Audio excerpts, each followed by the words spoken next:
Kapag senior, matanda. Hindi ako naniniwala. Ang senior, hindi din senyorito o senyorita. May kusang loob. Magbigay lamang ng ginhawa. Pagkain, kumpleto. Pati plato hanggang kutsarita. Kapag senior, sabi nila, patapos na. Hindi ako naniniwala. Kasi marami sa inyo, kung kailan pa naging senior, doon pa hindi nawawala. Sa simbahan, parating present. Yung mismong guard, mas nauuna. Mapagbigay, walang absent.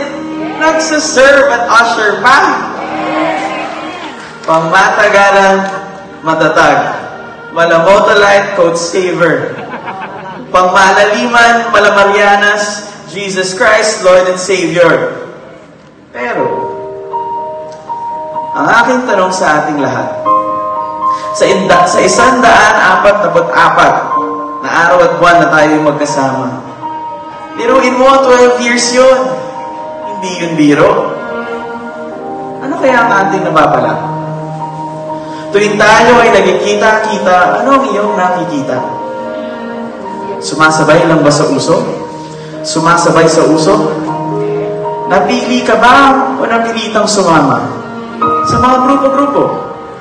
Sa bawat pagbuklat ng pahina, tayo'y pahina ng pahina. Pahingi ng paumanhin, kailangang ipahinga. Ito ang aking at ating pahingalong hiling. Nung tayo'y tumanda, tayo'y tumalino. At kadalasan kapag dumadami ang alam, dumadami ang tiwala sa sarili. Tumataas ang bilib, lumalakas ang loob, gumagaling ang kilos.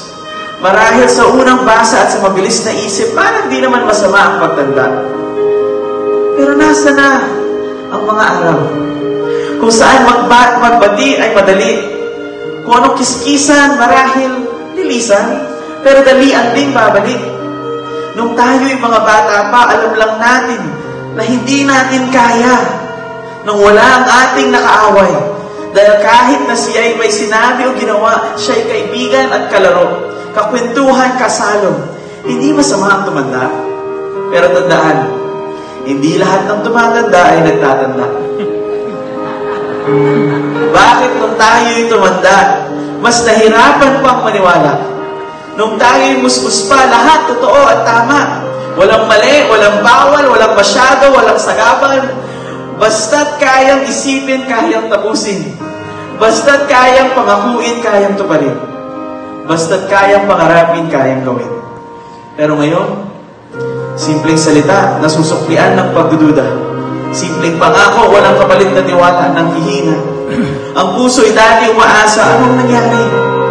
Bakit yung naniniwala, unting-unting nawawala? Dahil ba tayo nasaktan at hindi natuto? O natutunang hindi na masaktan?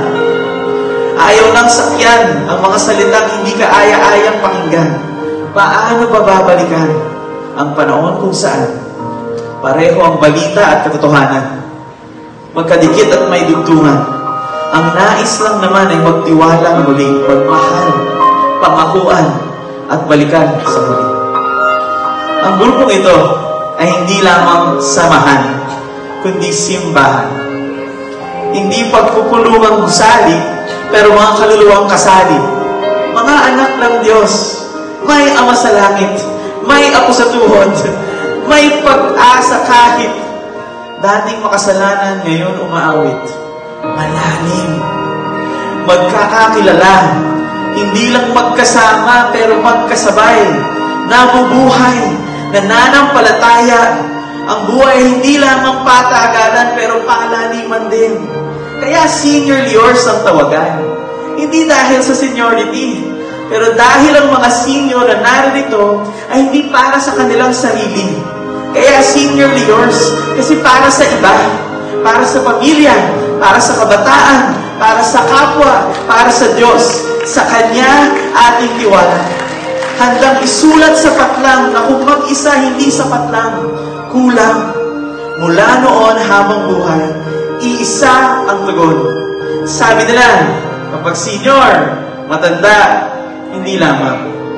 Kapag senior, magtatanda ng pagmamahal ng Diyos at pagmamahal ng kapwa.